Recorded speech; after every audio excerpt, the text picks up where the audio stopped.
I mean, you can start if you want. I feel like you're better. All right. Well, I'm the king of starting things and never finishing them. What's going on, guys? Welcome back to another episode of Road to the Meat.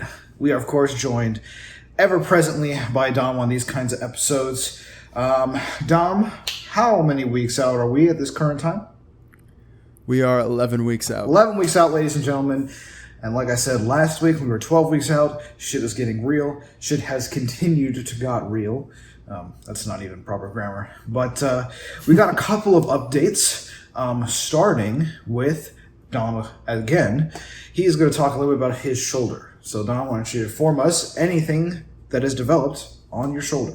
Yeah, so I went to physical therapy on Monday for the first time, and they did some measurements on me, and they noticed that my upper back, trap area was very tight since my neck couldn't move as far to the right as it could to the left.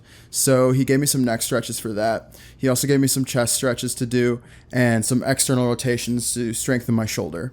And then, and besides exercises and stretches, he also gave me some more lifestyle changes. So he told me that I shouldn't be looking down while I'm working, which I'm definitely guilty of. When I work from home, I look down at my laptop a lot, and obviously that's not good for your posture. And it'll probably have you hunching forward, maybe having your shoulders round forward, and it's not good.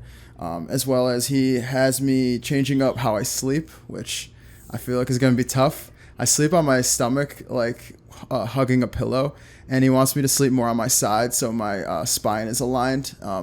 So I'm gonna try to do that. I've been trying, but it's tough to change how you sleep. It's after this many years, it's hard to switch up. But I feel like those are all things I can do to get me back to where I need to be so I can bench press. Yeah, man. Looking forward to seeing you on the fat pad once again. I imagine changing your sleeping pattern has got to be learning how to walk again, but in a different way than you were before. There's no muscle memory. So that's got to suck. Yeah, I'm going to try, but it's one of those things. He was even saying it's like we tell people to sleep on their side, but if they're not used to it, it's just hard to adjust. But I'm going to give it all. I'm going to give it all I can. As a good man should. It hasn't affected your training in any way. I know we talked about this a couple times, but just for the record, no squat problems, no deadlift problems, and any other problems you might have had. You're modifying your movements and all that stuff. We talked about the neutral grip dumbbell presses that you did. Yep. Anything else that you've had to change because of the shoulder injury? Also, I'm really sorry, but I know we kind of maybe talked about this before, but did they confirm what kind of shoulder injury specifically it was, or is it just kind of a guess?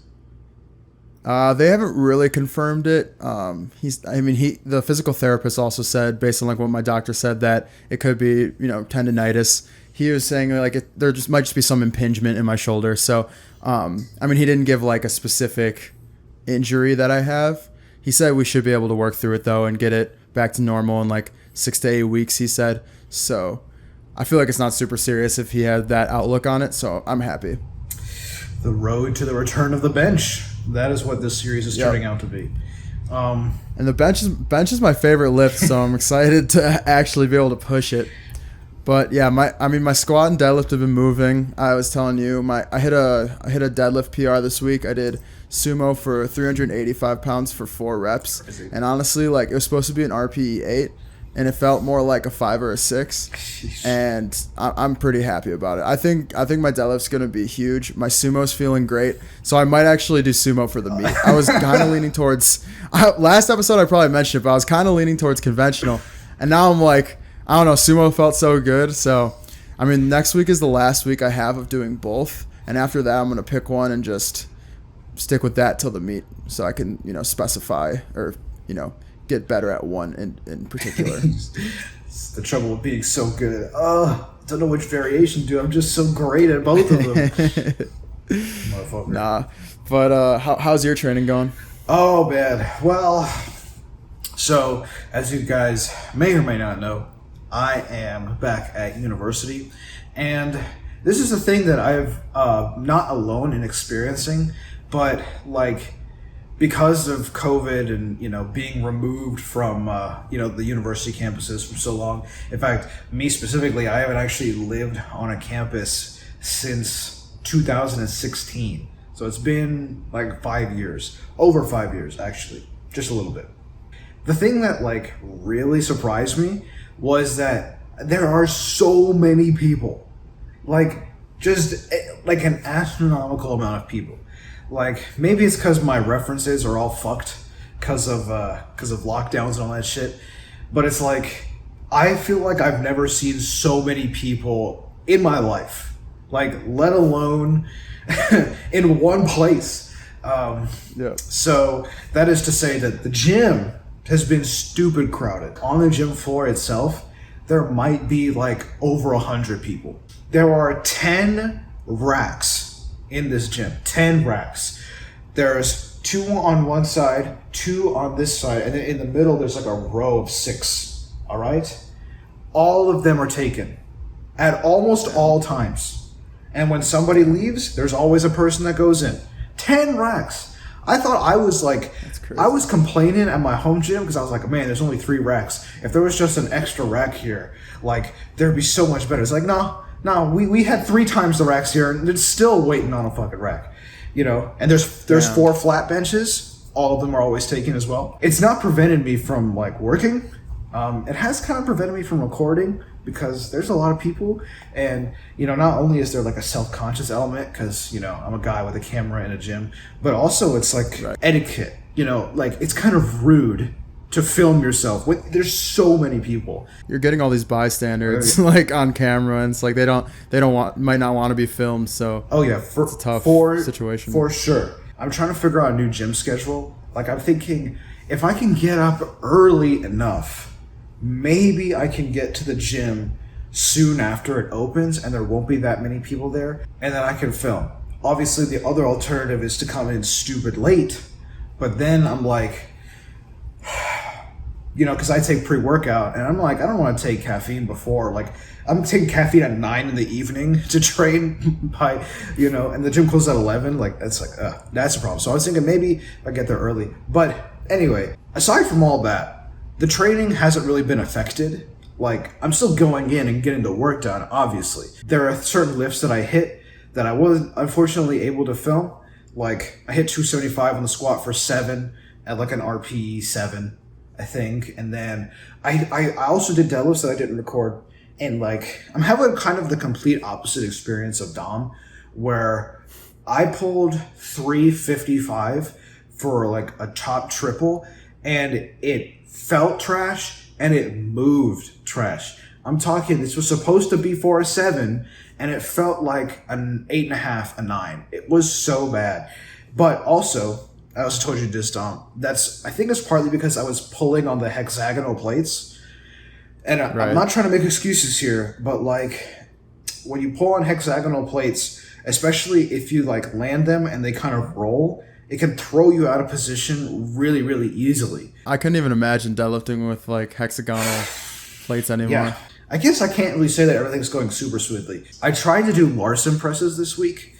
And like I was having a really, really tough time just like staying on the bench, like, because when you take the legs out of the bench press, you're not just using leg drive, but you are losing like your anchor. So you lose a little bit of stability on the bench, like physically on the bench. If you have a fat pad, this isn't a problem, but obviously the gym benches are not fat pads. And I feel like these gym benches are even just slightly narrower than the gym benches that I had back in my house. So that has caused me to like, while I was trying to do Larson presses, like I felt like I was going to fall off the bench. I was like this. I was like trying to stay on the bench. So that's been an issue. And I might have to, unfortunately, take that variation out and do a different variation. You could try a Spoto press. Exactly. Yeah, that's exactly what I was thinking. I've tried to do Spoto in the past, and it's really weird. Like, to knowingly stop yourself short, like this high off the chest, and not have it sink, it takes a lot of, I feel like it takes a bit of mental, like, I don't know, work to stop yourself from sinking. But, Right. I was thinking, hey, I've never done Spoto press for real, like as a permanent variation. So maybe I'll give it a go. We'll see what happens. Yeah, I've experimented with Spoto press in the past, and like I don't know, I like the idea of getting more out of less weight and controlling the weight. Like I feel like, especially for me back in the day, I used to only do touch and go bench press because I wasn't like a power lifter. Like I wasn't trying to focus on powerlifting. So something that I was probably doing was not really controlling it in the like bottom range of motion, like controlling the weight at all. I was letting it just bounce off my chest. So for like me in that time period, like a Spoto press would have been like very helpful to, strengthen myself in that lower range of motion that I was kind of skipping out on a lot of, strength gains from like touch and go all the time and never doing paused. So I mean that's the thing. I don't know how, like I haven't looked at your bench footage like too in detail, but how much do you pause like bench press versus touch and go, and are your pauses like very long? Yeah, what's crazy is that I don't really think about the pausing that much anymore because I feel like I've paused bench for so many years. Because I just started doing it back in the day because I like idolized a couple powerlifters that I first started to get into YouTube fitness with, and then I kind of just liked it. I feel like it added a lot of consistency to my bench, which is what I liked it. And I felt like touch and go, it was too easy for each rep to kind of be different, feel different, touch different. So that's why I like doing pause benches. So as far, I don't even think about the pauses. If I really had to like answer the question, I would say I probably pause for like a 1 count, which is not the same as pausing for a 1 second. If you ever like did a 1 count pause, it's basically like just the time it takes for you to say one in your head and then you press. It's not the same as a full second. I learned that the hard way after timing my pause deadlifts when I ran Jeff Nipper's program. I literally, he said 3-second pauses. So I was holding this weight and I was looking down at my timer and waiting for it to go 3 seconds. And it was eternity. Like I would count like 5 in my head. I haven't done pause deadlifts in a while, and I also did Jeff Nippert's power building program, and those pauses, man, I definitely was cutting it off seconds before. Like I was probably doing 1 second pauses when I should have been doing 3, because it's just 3-second pauses is like an eternity when you're holding weight. He's a fucking masochist, that man, dude. 3-second pause deadlifts. The thing with powerlifting, when you look at the rules of powerlifting, you have to pause in a way that is such that the bar is perfectly still. Okay? There can't be any shifting of the bar. So like even if you pause and the bar kind of sinks a little bit, up until the judge thinks or looks at the bar and sees that it's not moving, that's where you get the press command. So like that's why you'll see some of these brutal pauses in these meets where it feels like they're telling you to pause for an eternity when it's actually up to the judge to decide whether the bar is moving really, really, or the bar is not moving at all, rather. Right. So I've kind of started to, at least for some sets, think about that, like making sure that the bar isn't moving. And that also means that I'm trying to create a lot of tension in my pecs. I used to be a sinker, so I would just sink the bar into the pecs. And now it's more like, it's kind of like a toucher almost, where I'm just kind of touching the pecs, keeping the tension all here. And then, trying to make enough tension in the bar so that it does not move. So I'm in control of this bar 100%, even at the bottom. Yeah.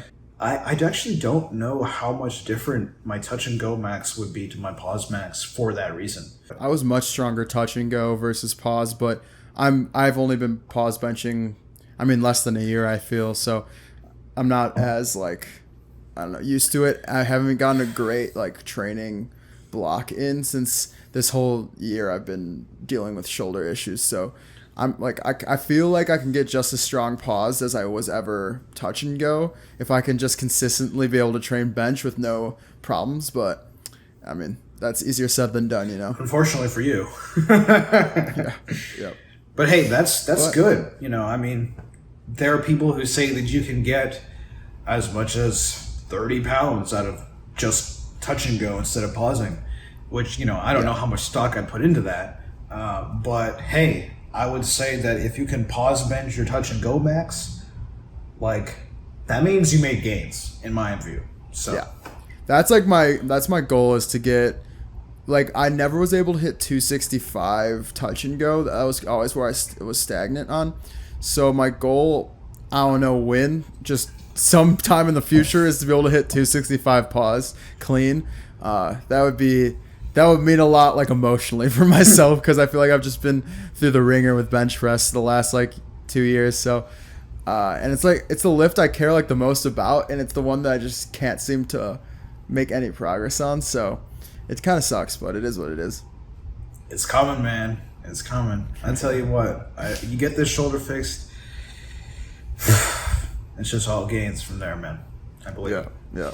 Okay, guys, that wraps up another episode of Road to the Meet. We're officially 11 weeks out. Follow along on this journey. It's going to be an interesting one. Follow us on social. My TikTok is Natty Lifting. My YouTube is DomDG. And Ani will have his, information linked in the video as well. And it's on Ani's YouTube channel. So subscribe to Ani and follow along with our journey.